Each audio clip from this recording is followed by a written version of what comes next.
Summer வந்தாச்சு. What's your plan for this holiday? எங்க கிட்ட விட்டுருங்க, நாங்க பாத்துக்கிறோம். GT Holidays. GT Holidays, South India's #1 travel brand. விடுதலை சிறுத்தை கட்சி திமுக கூட்டணியில் இருக்கு, சொம்பா இருக்கு அப்படின்னு ஒரு சில சங்கி கூட்டங்கள் திமுகவின் சொம்பா விசிக இருக்குன்னு சொல்றாங்க. தலித் இயக்கத்துக்குள்ளே இருந்த சில தற்கூரிகள் இப்படி பேசுவது உண்டு. அந்த தற்கூரிகளுக்கு தான் அந்த பதில், புரியுதுங்களா? ஆனா அதுக்குள்ள திமுக விமர்சனம் பண்றாரு, கூட்டணிகளை குழப்பம் அப்படின்னு சொல்லி போற போக்குல ஆளாளுக்கு டம்முன்னு அடிச்சிட்டாங்க. விசிகாவுக்கு திமுக மேல எந்த ஒரு விமர்சனமுமே கிடையாதா? இல்லையே. உங்க எம்எல்ஏ ஆளூர் ஷானவாசால நாகப்பட்டினத்துல கொடியேற்ற முடியல, உங்க தலைவரால மதுரையில கொடியேற்ற முடியல. கொடிக்கம்பத்தை வச்சாங்கன்னா அரசு நிர்வாகம் வந்து கொடிக்கம்பம் ஏத்துற இன்னைக்கு நடந்துகிட்டு இருக்கு. இது இன்னைக்கு திமுக ஆட்சியும் நடக்குங்கிறீங்களா? எல்லா ஆட்சியிலும் நடக்குது, எல்லா ஆட்சியிலும் நடக்குதுங்க. ஆனாலும் நீங்க ஆளுங்கட்சியில ஒரு அங்கம், உங்களுக்கே அப்படி நடக்குது. நீங்க அதான் சொல்றீங்களா, அதிகாரம் இருக்குங்க, சாதிய நோயா இருக்கா, மனநோயா இருக்காங்க. இந்த மதுரை கலெக்டர் சங்கீதா மிகப்பெரிய சங்கியா இருக்கு. பொது எதிரியான பாஜக வீழ்த்தணும்னா சரி, இந்த கூட்டணி தான் இருக்கணும். எத்தனை நாளைக்கு தான் சார் இந்த பாஜக பூச்சாண்டியை காட்டுவீங்க? 4 எம்எல்ஏ சட்டமன்றத்தில் வந்துட்டாங்க, 440 உருவமானாங்க. இந்த முறை டெபாசிட்டே இல்லாம போகுது அதிமுக கூட்டணி, பாஜக கூட்டணி. எழுதி வச்சுக்கங்க. லாஸ்ட் முறை வாங்கின சீட்டை வேற இந்த முறை கொஞ்சம் அதிகமா வாங்கிடுவீங்களா? இரட்டை இலக்கத்துல வந்து கட்சி தொண்டர்கள் எல்லாம் சீட்டு வாங்கணும்னு எதிர்பார்க்கறாங்க, கொடுத்துருவாங்களா? எங்களுடைய பலத்தை திமுக தெரியும். இப்ப என்ன செய்யணும், விசிகாவுக்கு தலைவருக்கு என்ன செய்யணுங்கிறது தெரியும். அதெல்லாம் கண்டிப்பா அவங்க கூட தருவாங்க.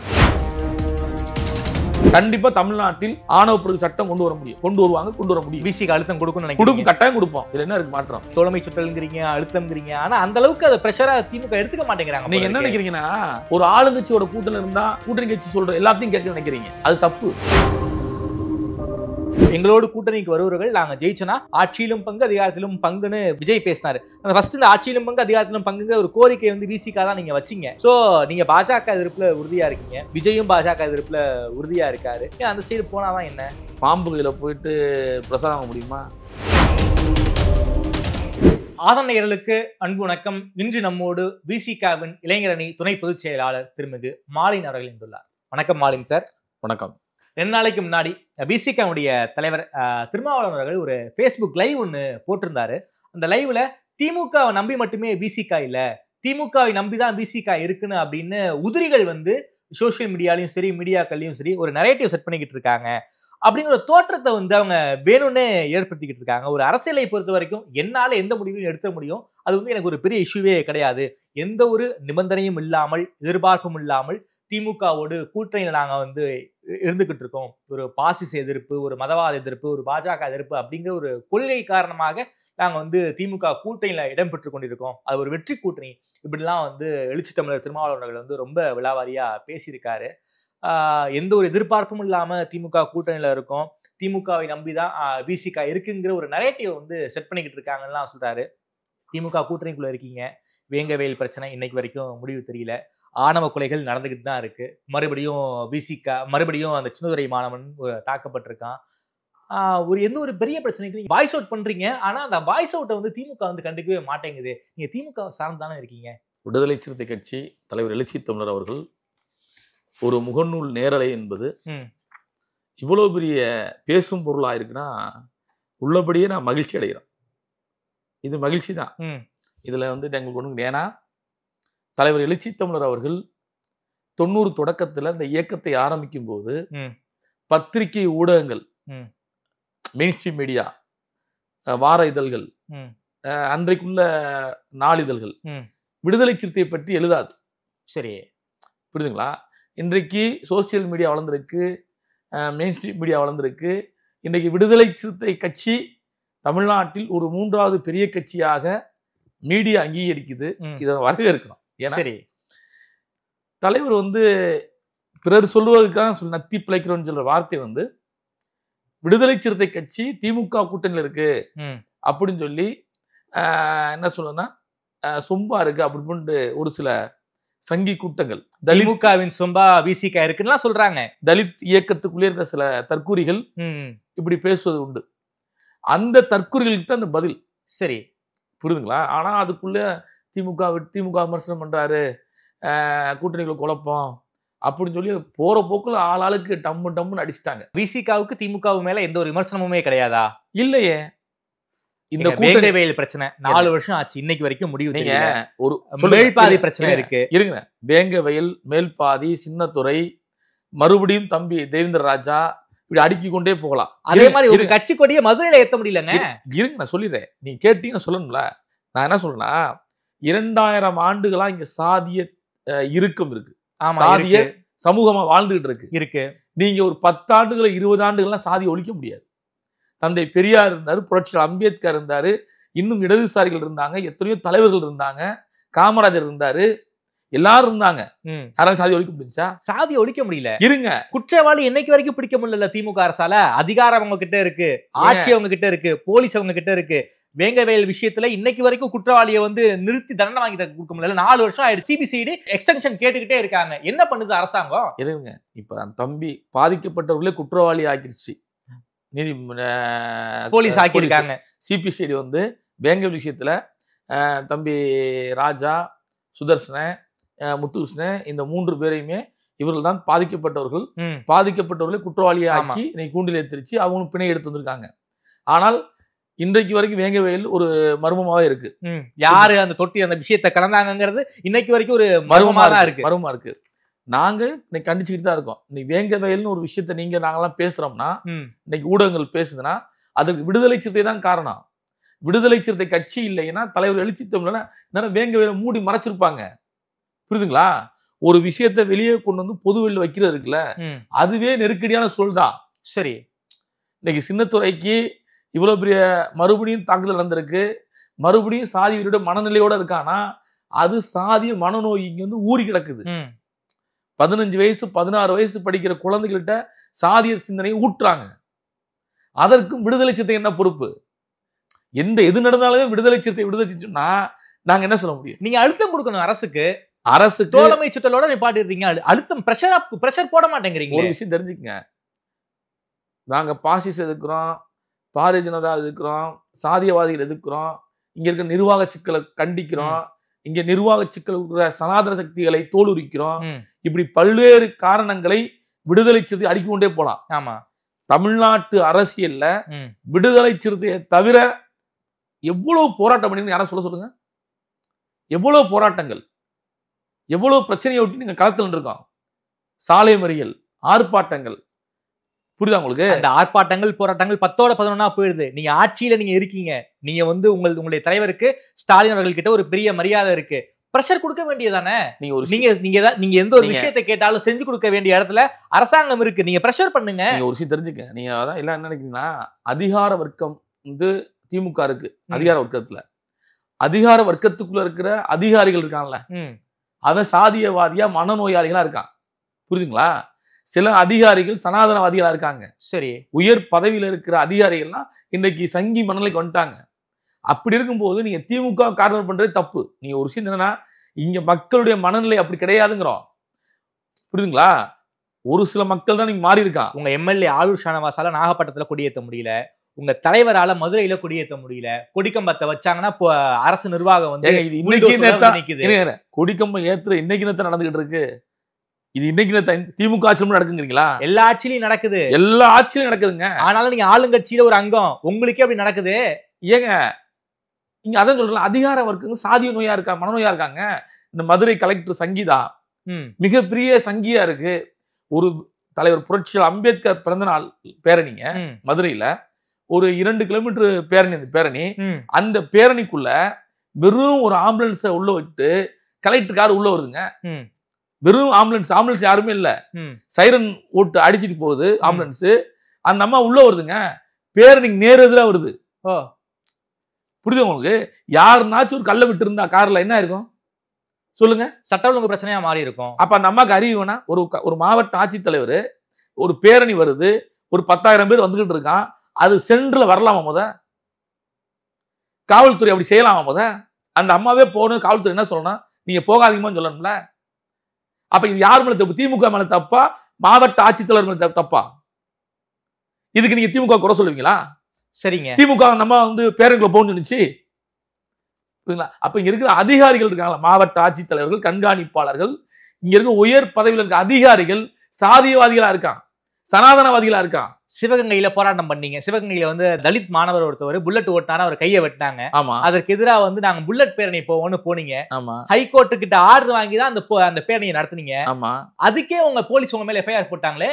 அதற்கு என்ன காரணம் சொல்றாங்கன்னா, நாங்க 100 பைக்கு தான் உங்களுக்கு அலாட் பண்ணோம், நீங்க 500 பைக்ல வரீங்க.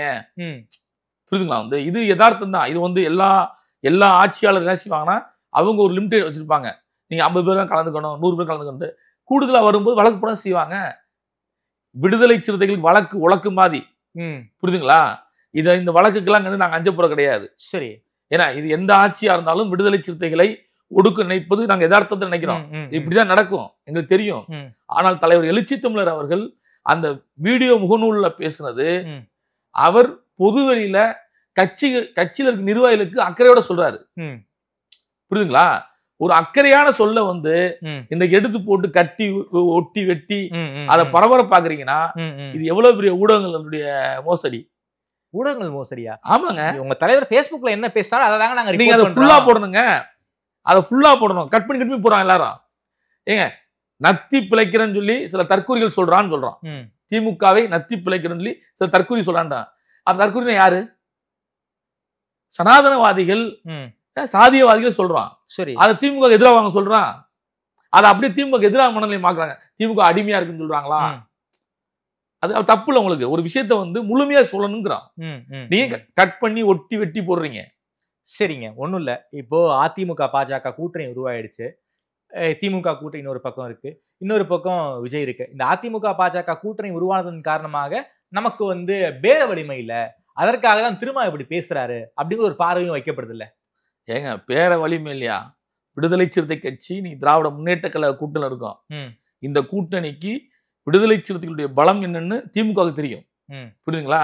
பேரம் நடத்துவது, நோட்டு பேசுவது, சீட்டு பேசுவதெல்லாம் விடுதலை சிறுத்தையுடைய அரசியல் கிடையாது. கோட்பாட்டுக்காக, கொள்கைக்காக இந்த கூட்டணியில் இருக்கும். சரி, புரியுதுங்களா? 6 சீட்டு கடந்த 2021 சட்டமன்ற தேர்தலில் 6 சீட்டு சொல்லும் போது எங்களை எப்படிலாம் ஆசை வார்த்தை காட்டினாங்க சில கட்சிகள்லாம் தெரியும். ஆனா நாங்க ஏன் 6 சீட்டு ஒத்துக்கிட்டோம்? பொது எதிரியான பாஜக வீழ்த்தணும்னா சரி, இந்த கூட்டணி தான் இருக்கணும். எத்தனை நாளைக்கு தான் சார் இந்த பாஜக பூச்சாண்டியை காட்டுவீங்க? எம்எல்ஏ 4 எம்எல்ஏ சட்டமன்றத்தில் வந்துட்டாங்க. எத்தனை நாளைக்கு இந்த பாஜக? 4 எம்எல்ஏ 40 எம்எல்ஏ வந்தாலும் விடுதலை சிறுத்தை கட்சி ஒரு கொள்கைக்கான கூட்டணி தான் இருக்கும். புரியுதுங்களா? அதிகாரம் வந்துருச்சு, 4 எம்எல்ஏ வந்தா, 10 எம்எல்ஏ வந்தா நம்ம வந்து சமரசம் போலாங்களா நோக்கம் கிடையாது. பாஜக தமிழ் மண்ணில் வரக்கூடாது. வந்துருச்சேங்க, வரக்கூடாது, விட மாட்டோங்கிறோம். 4 எம்எல்ஏ வந்துட்டாங்க, எங்க விட்டீங்க? 4 எம்எல்ஏ வந்துட்டாங்களே. 440 விடுவோமாங்க? 440 விடுவோமா? இந்த முறை டெபாசிட்டே எல்லாம் போகுது அதிமுக கூட்டணி, பாஜக கூட்டணி. எழுதி வச்சுக்கங்க. ஏன்னா மக்கள் ஏத்துக்க மாட்டாங்க. நேத்து வரைக்கும் பேசின எடப்பாடி என்ன சொன்னாரு? ஒட்டுமில்ல உறவுமில்ல பாஜகவுடன் சொன்னார்ல. எஸ்டிபி மாநாட்டில் போய் என்ன சொன்னாரு? எந்த காலத்தில் கூட்டணி நிற்க மாட்டேன்னு சொன்னார்ல. இன்னைக்கு எங்க போயிட்டாங்க? நீ எஸ்டிபி எங்க இருந்து வந்துட்டாங்க? நீ இஸ்லாமிய இயக்கங்களுடைய மனநிலை என்ன இருக்கு? புரியுதுங்களா உங்களுக்கு? அதெல்லாம் தெரிஞ்சுக்கங்க. நீங்க இஸ்லாமிய இயக்கங்கள், இஸ்லாமிய அமைப்புகளுடைய மனநிலை எப்படி இருக்கும்? சிறுபான்மையுடைய மனநிலை எப்படி இருக்கும்? சரி, எடப்பாடி ஓட்டு போடுவாங்களா? நேத்து என்ன பேசினா, இன்னைக்கு என்ன பேசினாரு? தன்னுடைய சுயநலத்துக்காக தன் சார்ந்த நலத்தின் முடிவெடுக்கக்கூடாது. மக்கள் நலன், அமைப்பு நலன் சார்ந்த முடிவெடுக்கணும். ஒரு கட்சி நடத்துறவங்க மக்கள் நலன் தான் முடிவெடுக்கணும். இவங்க தன் சார்ந்த நிலையில முடிவெடுக்கிறாங்க. அப்ப இது வந்து மக்கள் ஏற்றுக்கொள்ள மாட்டாங்க இந்த கூட்டணியை. புரியுதுங்களா? அதான் திமுக கூட்டணி வலுவா இருக்கும். 200க்கு 200 தொகுதியில் திமுக வெற்றி பெறுங்க. விடுதலை சிறுத்தை எப்படி நன்மதிப்பு ஏற்பட்டிருக்குங்க. 2019 சிதம்பரம் தேர்தலில் தலைவர் எழுச்சி தமிழர் வந்து 2800 ஓட்டு வித்தியாசம் வெற்றி பெற்றாரு. போராடி தான் வெற்றி பெற்றாரு. அதே தலைவர் எழுச்சி தமிழர் 2024 1 லட்சம் வாக்கு வித்தியாசம் வெற்றி பெறாரு. அப்ப 5 ஆண்டுகள்ல 1 லட்சம் வாக்கு வித்தியாசம் வெற்றி பெறாருன்னா மக்கள் மனநிலை எப்படி கவர்ந்திருப்பாங்க? 2019 அதிமுக பாஜக கூட்டணி இருந்துச்சு, அதனால வந்து 2000 ஓட்டுல ஜெயிச்சிங்க. இப்போ அதிமுக பாஜக கூட்டணி இல்ல, அதனால 1 லட்சம் ஜெயிச்சிட்டீங்க. அந்த தொகுதியில பாமக தாங்க செல்வாக்கு, பாஜக அதிமுக செல்வாக்கு கிடையாதுங்க. அந்த தொகுதி சிதம்பரத்துல பாமக செல்வாக்கு. புரியுதுங்களா? பாமக வந்து அன்புமணி என்ன சொன்னாரு? பானை உடப்புன்னு சொன்னார்ல, முடிஞ்சா? இன்னைக்கு பானை சொந்த சின்னம் அங்கீகாரம் பெற்றிருக்கல விடுதலை சிறுத்தை கட்சி. நீங்க அப்படிதான் பார்க்கணும். சரி, அரசியல்ல வந்துட்டு வெறும் பேர வலிமையை கூட்டுறதுக்காக மட்டுமே கட்சி நடத்தக்கூடாது. மக்கள் நலன் சார்ந்து கட்சி நடத்தணும். தமிழ்நாட்டில் சாதிய படுகொலை நடக்குது, ஆணவ படுகொலை நடக்குது, தலித் தலைவர்களுக்கு பாதுகாப்பு இல்ல. ஏன்னா இன்றைக்கும் தீண்டாமை கொடுமைகள் வேங்கவேல் மாதிரி நடக்கிறது. இது நடக்குது, இதை கண்டிக்கணும். இதை பொது சமூகம் கண்டிக்கக்கூட மனநிலையை உருவாக்கணும். விடுதலை சிறுத்தை மட்டும் கண்டிக்கணும் நோக்கம் கிடையாது. பொது சமூகம் என்ன செய்யுது, பொதுமக்கள் என்ன பாக்குறாங்க, பொதுவா இருக்க அரசியல் கட்சி என்ன சொல்றாங்க, புரியுதுங்களா? இப்ப விடுதலை சிறுத்தை மட்டும் கண்டிக்கணும், விடுதலை சிறுத்தை தாழ்வு போராடணும். ஏன் நீங்க போராடணும்? என்ன இங்க இருக்கிற மற்ற அமைப்புகள், ஜனநாயக சக்திகள் போராடுங்க வேங்கவைகளுக்கு. எடப்பாடி பழனிசாமி எதிர்கட்சி தானங்க, வேங்கவேலுக்கு போராட்டவர். ஏன் போராடல அவர் வேங்கவேலுக்கு? வேங்கவேலை பத்தி ஒரு பேசியிருப்பாரா சொல்லுங்க. அப்ப இங்க என்னன்னா, விடுதலை சிறுத்தைகளை எப்படின்னா திமுக கூட்டத்தில் உடைக்கணும். இப்போ வரைக்கும் பிளான் பண்றாங்களா பிசிகாவை வந்து திமுக கூட்டத்தில் உடைக்கணும்னு? சனாதன சக்திகள், பத்திரிகையாளர்கள், என்ன சொல்றதுன்னா லாபி, இந்த ஊடக லாபி பண்ணுவாங்கல்ல, அவங்களுக்கு வந்து ஒரு அசைன்மெண்ட் கொடுத்து எப்படியாவது திமுக கூட்டத்தில் வெளியே கொண்டு வாங்க அப்படின்னு சில ஊடகங்களை வச்சுக்கிட்டு பொருத்தி போற வேலை பண்ணிட்டே இருக்காங்க. தலைவர் எழுச்சி தமிழர் உறுதியா இருக்காரு, தெளிவா இருக்காரு. திராவிட முன்னேற்ற கழக கூட்டணியில் தான் 26 தொடரும். இந்த கூட்டணி தான் வெற்றி பெறும். இது வெற்றிக்கான கூட்டணி, கொள்கைக்கான கூட்டணி, நோட்டு சீட்டுக்கான கூட்டணி இல்லைங்கிறத பல முறை அழுத்தி சொல்லிட்டான். புரியுதுங்களா? அதனால திமுக விடுதலை விசிகா இருக்கும், இதுல எந்த சந்தேகமும் இல்லையே. விசிகா இருக்கும். சரி, லாஸ்ட் முறை வாங்கின சீட்டை வேற இந்த முறை கொஞ்சம் அதிகமா வாங்கிடுவீங்களா? இரட்டை இலக்கத்துல வந்து உங்க கட்சி தொண்டர்கள் எல்லாம் சீட்டு வாங்கணும்னு எதிர்பார்க்கறாங்க. கொடுத்துருவாங்களா? எங்களுடைய பலத்தை திமுக தெரியும். இப்ப என்ன செய்யணும், விசிகாவுக்கு தலைவருக்கு என்ன செய்யணுங்கிறது தெரியும். அதெல்லாம் கண்டிப்பா அவங்க கூட தருவாங்க. அந்த நம்பிக்கை எங்களுக்கே இருக்கே. நீங்க குழப்பிக்கிறீங்க ஊடகங்கள் போட்டு. இப்ப ஊடகங்கள்ல குழப்பிக்கிறாங்க. ஏன்னா இன்னும் ஒரு 8 மாதங்கள் இருக்குது. இந்த 8 மாதத்துல திமுக கூட்டணிக்குள்ள கல்ல எரிஞ்சு எதனாச்சும் ஒண்ணு பண்ணி குழப்பம் உண்டு பண்ணலாம்னு பாத்துட்டு இருக்காங்க. சரி, அது நடக்காத விஷயம். ஏன்னா இந்த கூட்டணி கொள்கை கூட்டணின்னு சொல்லிட்டோம். இந்த கூட்டணி தான் தமிழ்நாட்டு மக்கள் நலன் சார்ந்த கூட்டணி. அரசியல் கட்சி என்னன்னா தேவைக்கு சீட்டுக்காண்டி நோட்டுக்காண்டி மாறுறது, தன் குடும்ப நலன் சார்ந்து அரசியல் முடிவெடுப்பது இருக்கு. விடுதலை சிறுத்தைகள் தான், திமுக கூட்டணி தான் மக்கள் நலன் சார்ந்து முடிவெடுக்கிறோம். மாநில சுயாட்சி வேணும், மாநில சுயாட்சி உரிமையில் பாதுகாக்கப்படணும், இங்க அடிப்படை உரிமையில பாதுகாக்கப்படணும், தமிழருடைய நலன் அக்கறையோட இந்த கூட்டணி இருக்கு. மற்றவங்களும் பாத்தீங்கன்னா ஒரு நாள் இரவுல மிரட்டப்பட்டு தானே போய் சேர்ந்தார் எடப்பாடி. இதான் இருக்குல்ல. பிசிகாவை யாரையும் மிரட்ட முடியாதுன்னு சொல்ல வரீங்க? விடுதலை சிறுத்தை நாங்க எங்களுக்கு மடியில கனம் இல்ல, பயம் இல்லைங்க. மடியில கனம் தானே பயம் இருக்கும். எங்களுக்கு என்ன, சமீபத்தில் ஒரு பொதுமடையில வந்து முதல்வர் சொன்னாரு, பாமகவுக்கு எங்கள் கூட்டணியில இடம் இல்ல அப்படின்னு சொல்லியிருக்காரு. பாமக வந்து திமுக கூட்டணிக்கு வரணும்னு ஆசைப்பட்டு இருக்காங்களா? அவங்க முயற்சி பண்ணுவாங்க. முயற்சி பண்ணுவாங்க. அவங்க என்னன்னா ஒரு வெற்றி பெற கூட்டணிகள் இருக்குன்னு விரும்புவாங்க, அதுக்கு முயற்சி பண்ணுவாங்க. ஆனால் விடுதலை சிறுத்தைகள் ஒரு 7-8 ஆண்டுகளாக சாதியவாதிகளோடும் மதவாதிகள் கூட்டணி கிடையாது சொல்லியிருக்கோம். குறிப்பா என்ன சொல்லியிருக்கோம், பாட்டாளி மக்கள் கட்சியோடையும் பாரதிய ஜனதாவோட கூட்டணி கிடையாது சொல்லியிருக்கோம். அப்படி இருக்கும்போது இந்த கூட்டணிக்குள்ள எப்படி வருவாங்க அவங்க? அதாவது திமுக முதலமைச்சர் அவர்கள் தெளிவா சொல்லியிருக்காரு, திமுக கூட்டணிக்கு பாமகவை சேர்க்க மாட்டேன்னு சொல்லிட்டாரு. அவர் தெளிவாக முடிவு எடுத்திருக்காரு. இது வரவேற்கக்கூடியதானே. அப்ப எங்க கூட்டணிகள் குழப்பம் இல்லைங்கிறது நாங்களே முதலமைச்சர் சொல்றாரு. ஆயா சின்ன சின்ன பிரச்சனைகள், அடிப்படை சின்ன சின்ன விஷயங்களை வச்சுக்கிட்டு கூட்டணி உடைக்க முடிவு பண்றத ஊடகங்கள் கைவிடணும். ஊடகங்கள் எங்க கூட்டணி உடைக்க முயற்சி பண்ணிக்கிட்டு இருக்காங்க. உங்க தலைவர் சொல்ற ஸ்டேட்மெண்ட் வச்சு நாங்க கேள்வி கேட்கிறோம். நாங்க ஊடகங்கள் என்ன நரேட்டிவ் பண்ணிக்கிட்டு இருக்காங்க, அதை ஃபுல்லா பார்க்காம சென்சர் பண்ணி பாக்குறீங்க. நாங்க என்ன சொல்றோம்னா, நத்தி பிழைக்கிறோம் என்று திமுக நத்தி ஒரு சொல்றான் அப்படின்னு சொல்லியிருப்பாரு. அப்படி கிடையாது. நாம இந்த கூட்டணி வந்து சாதியவாதிகளுக்கு மதவாதிகளுக்கு எதிராக இந்த கூட்டணிக்குள்ள ஒரு கொள்கை சார்ந்த கூட்டணி இருக்குன்னு சொல்றாரு. இதை கூட புரிஞ்சுக்க முடியல. என்ன செய்ய முடியும்? ஒரே நொடியில எல்லா ஊடகங்களும் பரபரப்பாக்கி விட்டுருச்சு. திமுக கூட்டணிக்குள்ள எந்த பிரச்சனையும் இல்லை, உங்களுக்கு இல்லவே இல்லைங்கிறோம்ல. இருந்தா நாங்க ஏங்க தலைவர் எழுச்சி தமிழர் வந்துட்டு இந்த 35 ஆண்டுகள் இந்த அரசியல்ல, 10 ஆண்டுகள் தேர்தல் புறக்கணிப்பு, 25 ஆண்டுகள் தேர்தல் அரசியல்ல அவர் எவ்வளவு சந்திச்சிருப்பார், எவ்வளவு ஆசைகள் அவருக்கு கொடுத்திருப்பாங்க, எவ்வளவு பேரம் பேசியிருப்பாங்க. இன்றைக்கு பேரம் பேசி ஆசை காட்டி அப்படி போன அரசியல் கட்சிகள் இன்றைக்கு நிலைமை என்ன இருக்கு நம்மளே பாக்குறோம். தேமுதிக எதிர்கட்சியா இருந்தாங்க, இன்னைக்கு அவங்க நிலைமை என்ன இருக்கு? 1% கீழே. புரியுதுங்களா அவங்களு? அப்படி நிறைய அரசியல் கட்சிகள் தோத்து போச்சு, காணாம போயிருச்சு. ஆனால் இன்றைக்கு 3வது பெரிய கட்சியாக தமிழ்நாடு முழுக்க விடுதலை சிறுத்தைகள் பற்றி படர்ந்திருக்கும்னா அதற்கு காரணம் தலைவர் எழுச்சி தமிழர் எடுக்கின்ற நிதானமான செயல் திட்டங்கள் தான். புரியுதுங்களா? அறம் சார்ந்த அரசியல் தான். நாங்களும் விலை பேசுறது பேரம் பேசுறது தான். இது சோரம் போய் தான் போயிருக்கும். தலைவர் அப்படி அந்த எந்த முடிவையும் எடுத்தங்கவுத்தன்னு எடுக்க மாட்டாரு. நிதானமாக ஆழமாக சிந்திச்சு எடுப்பாரு. ஆக இந்த கூட்டணி என்பது பாஜக, பாமக, சாதியவாதிகளுக்கு எதிரான ஒரு கூட்டணியை தான் நாங்கள் உருவாக்கி வச்சிருக்கோம். நீங்க வந்து திமுக கூட்டணியில இருக்கீங்க, ஆனாலும் அதிமுக மேல ஏன் உங்களுக்கு அவ்வளவு அக்கறை? பாஜகவோட கூட்டணி சேர்ந்துடாதீங்க, பாஜகவோட கூட்டணி சேர்ந்து அவங்க கட்சியை காணாம அடிச்சிருவாங்க அப்படின்னு ஏன் அதிமுகவுக்கு அட்வைஸ் கொடுத்துக்கிட்டே இருக்கீங்க? பாரதிய ஜனதா வந்து இந்தியாவில் பல்வேறு மாநிலங்கள்ல இப்படி பெரிய பெரிய கட்சிகளை வந்து கபலீரம் பண்ணி அந்த கட்சிகளை அழிக்கிறது தான் பாஜகவோட செயல் திட்டம். புரியுதுங்களா? இன்னைக்கு அதிமுகன்ற ஒரு அரசியல் கட்சி 1.5 கோடி, அவங்களே சொல்றாங்க 1.5 கோடி கொண்ட தொண்டர்கள் கட்சி இன்னைக்கு சின்ன பின்னம் ஆயிருக்கு. சசிகலா ஒரு அணி, டிடி தினகரன் ஒரு அணி, ஓபிஎஸ் ஒரு அணி, எடப்பாடி ஒரு அணி, இப்படி பல்வேறு கோணங்கள் அணியா இருக்கு.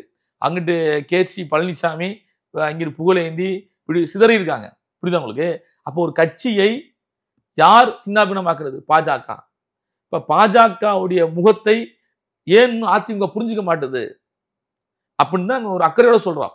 நீங்க ஒரு பெரிய கட்சி, நீங்க வந்து பாஜகக்குள்ள அடிமையா போயிடாதீங்க அப்படின்ற ஒரு அட்வைஸ் தான், ஒரு ஆலோசனை தான். புரியுதுங்களா? ஏன்னா பாஜகவுடைய செயல் திட்டமே வந்து ஒவ்வொரு கட்சிக்குள்ளேயும் வந்து அந்த கட்சியை உடைச்சு சின்னாபின்னமாக்கி அவர்கள் இங்க ஆளுமை செலுத்துவாங்க கட்சிகளை. அதுதான் பாஜகவுடைய செயல் திட்டம். அதுக்கு நாங்க ஒரு ஆலோசனை சொல்றோம். பாதுகாப்பா இருங்க, கவனமா இருக்குன்னு சொல்றோம். இது தப்பா? தமிழ்நாட்டில் ஆவண கொலைகள் நிறைய நடந்துகிட்டு இருக்கு. ஆவண கொலைகளுக்கு சிறப்பு சட்டம் போட சொல்லி பிசிக எம்எல்ஏக்கள் சட்டமன்றத்திலேயே பேசியிருக்காங்க. அதுக்கு முதல்ல என்ன சொல்லியிருக்காரு? இருக்கக்கூடிய குற்றவியல் நடைமுறை சட்டங்களே எப்போதும், ஆணவ கொலைகளுக்கு தனிச்சட்டம் வேணான்லாம் பேசியிருக்காரு. அம்பேத்கருடைய பேரன் பிரகாஷ் அம்பேத்கர் தமிழ்நாட்டுக்கு சமீபத்தில் வந்திருந்தாரு. அவரும் இதே கோரிக்கையை தான் வைக்கிறாரு. ஏன் இந்த சாதியவாதிகளை பார்த்து திமுக பயப்படுதோ? அப்படிலாம் கிடையாது. ஒரு விஷயம் என்னன்னா, திமுக ஒரு சட்டத்தை ஏற்றோம்னா பல்வேறு கோணங்களை அவங்க விசாரிப்பாங்க. அதிகாரிகள், சமூக செயல்பாட்டாளர்கள், பொதுமக்கள்கிட்ட இப்படி கருத்து கேட்டுதான் சட்டத்தை ஏற்ற முடியும். இது குறிப்பா ஆணவ படுகொலை சட்டம் என்பது ஒரு குறிப்பிட்ட சமூகத்தை பாதிப்பு உள்ளாக்கிருமா இந்த சட்டம் வந்து அப்படின்னு அச்சம்லாம் இருக்கும். எப்படி பிசிஆர் சட்டம் இருக்கோ அதே மாதிரி சட்டத்தை போட்டாதான் என்ன? இல்ல, நீங்க சொல்றது சரிதான். அப்போ இன்னும் கொஞ்சம் ஆலோசனை பண்ணுவாங்க. இன்னும் பொதுமக்களோட கருத்து வரணுங்கிறேன். இப்படி சட்டம் தேவைங்கிறது விடுதலை சிறுத்தை சொல்றான். மாசம் ஒரு 4-5 ஆணவ படுகொலை நடக்குது சார். தலித் இயக்கங்கள் சொல்றான். புரியுதுங்களா? பொது சமூகம் சொல்லணுங்கிறான், பொது இயக்கங்கள் சொல்லணுங்கிறான். ஆணவ சட்டம் வேண்டும் என்று பொது கட்சிகள் சொல்லட்டும். தலித் இயக்கங்கள் மட்டும் விடுதலை சிறுத்தை மட்டும் சொல்ல நீங்க நினைக்காதீங்க. எல்லாரும் சொல்லுவோம், எல்லாரும் கேட்போம், ஒரு முதல்வருக்கு அழுத்தம் கொடுப்போம். புரியுதுங்களா? அப்பதான் சட்டம் ஏற்ற முடியும். நீங்க விடுதலை சிறுத்தை சொல்ற கோரிக்கை அத்தனையுமே திமுக ஏற்றுக்கணும் கிடையாதுல்ல, முதலமைச்சர் செய்யணும் கிடையாதுல்ல.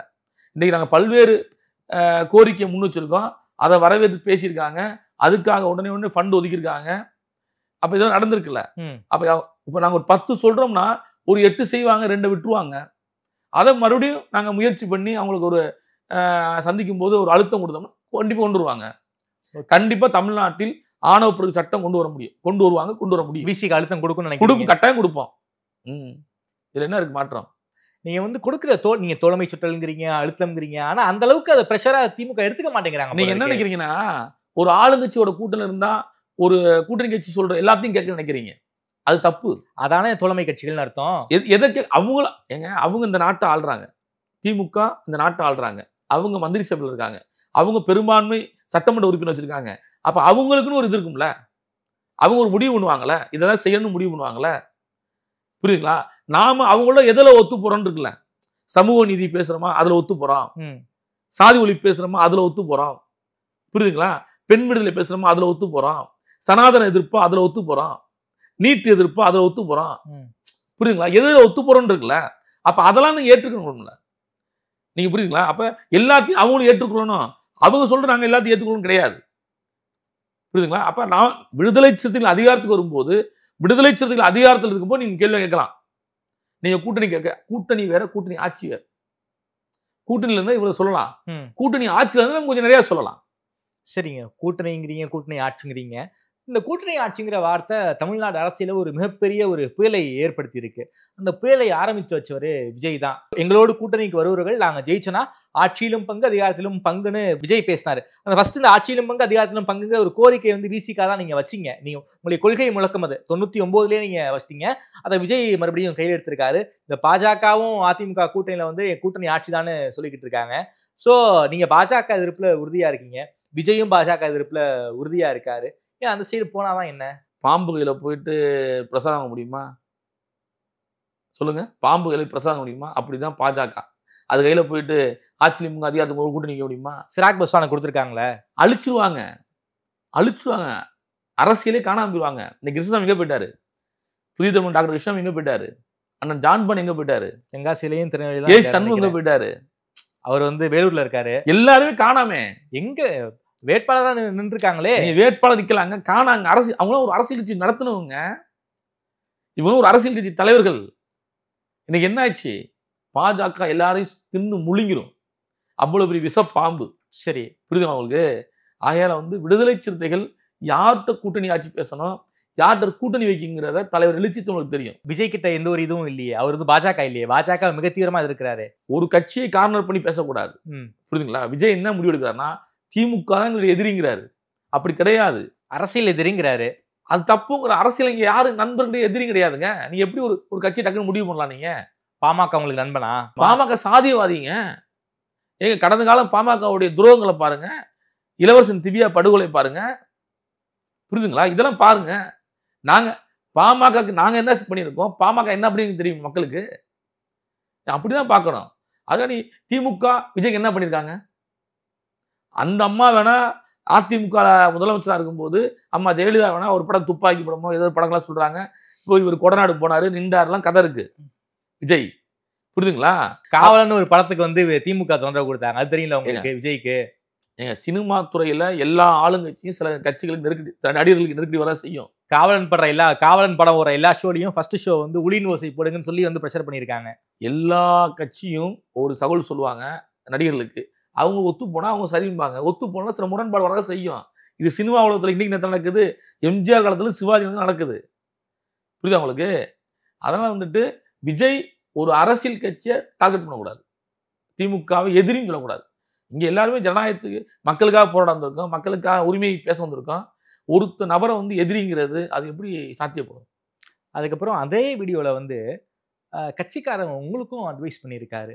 நாங்கள் எங்கேயாவது கூட்டத்துக்கு போகிறேன், நிர்வாக சீரமைப்பு கூட்டத்துக்கு போனேன் அப்படின்னா என்னை கையோட கூட்டு போயிட்டு காது குத்து, கல்யாணம், கச்சேரி, துக்க வீடு எல்லாத்துக்கும் கூட்டு போறீங்க, எனக்கு பிரைவசியே இல்லை அப்படின்னு புலம்புறாரு. அவர் ஒரு பத்திரிக்கையாளராக நான் வெளியே இருந்து உங்கள் தலைவர் நிறையவே பார்த்துருக்கேன். ட்ராவல் பண்ணிக்கிட்டே இருக்காரு. சாயங்காலம் ஒரு கூட்டம் நடந்துச்சுன்னா ஒரு 10 மணி வரைக்கும் உட்கார வச்சிடுறீங்க. காலைல ஒரு கூட்டம் நடந்துச்சுன்னா ட்ராவல் பண்ணிக்கிட்டே இருக்காரு. சுற்றி அவருக்குன்னு ஒரு பிரைவசியே கிடையாது. கட்சி ஆஃபீஸுக்கு போனாலும் சரி, பொதுக்கூடத்துக்கு போனாலும் சரி, தலைவரை சுற்றி அப்படி நெருக்கிக்கிறீங்களே, அவருக்குன்னு ஒரு தனிப்பட்ட வாழ்க்கை, பிரைவசின்னு ஒன்று இருக்குல்ல, அதையே நீங்கள் விசிகனரை மதிக்க மாட்டேங்கிறீங்க? ஒரு நியாயமான கேள்வி. ஒரு விஷயம், நாங்களாம் படிக்காத சமூகத்திலிருந்து வந்திருக்கோம். அன்றாடங்காட்சி கூலிகள், ஏழை குடும்பத்தில் வந்திருக்கோம். அப்போ ஏழை கூலிகள் அன்றாடங்காட்சி படிக்க முடிய சமூகம். அப்படி வரும்போது அண்ணன் அவங்க தலைவராக பார்த்துருங்க, அண்ணன் வரல, அவர் அண்ணன் தான். அப்படி அண்ணன்னு சொல்லி அவர் மேலே எங்களுக்கு என்ன சொல்லணும்னா ஒரு நெருக்கம், உயிர். இன்னைக்கு விடுதலை, இந்த அரசியல் நாங்கள் பேசுகிறோம், இன்னைக்கு நாங்கள் இந்த இடத்துல உட்கார்ந்துருக்கோம்னா அண்ணன் தான் காரணம். அவர் நாங்கள் தலைவராக பார்க்கல. தலைவராக பார்த்துருந்தோம்னா நாங்கள் தள்ளி போயிருப்போம். அவர் நாங்கள் அண்ணனாக பார்த்தனால தான் எங்களுடைய எல்லா நல்லது கட்டலையும் அவர் இருக்குன்னு விரும்புவோம். அது எங்கள் வீட்டில் நடந்த மகிழ்ச்சியான விஷயமா இருக்கலாம், துக்கமான நிகழ்ச்சியா இருக்கலாம். ஒரே ஒரு திருமாவளவன் தான் இருக்காரு. அவர் 10 இடத்துக்கு போய் நிக்க முடியாதுல, நெருக்குறீங்களே நீங்க, அவரை சுத்தி நெருக்கல கொடுத்துக்கிட்டு இருக்கீங்க.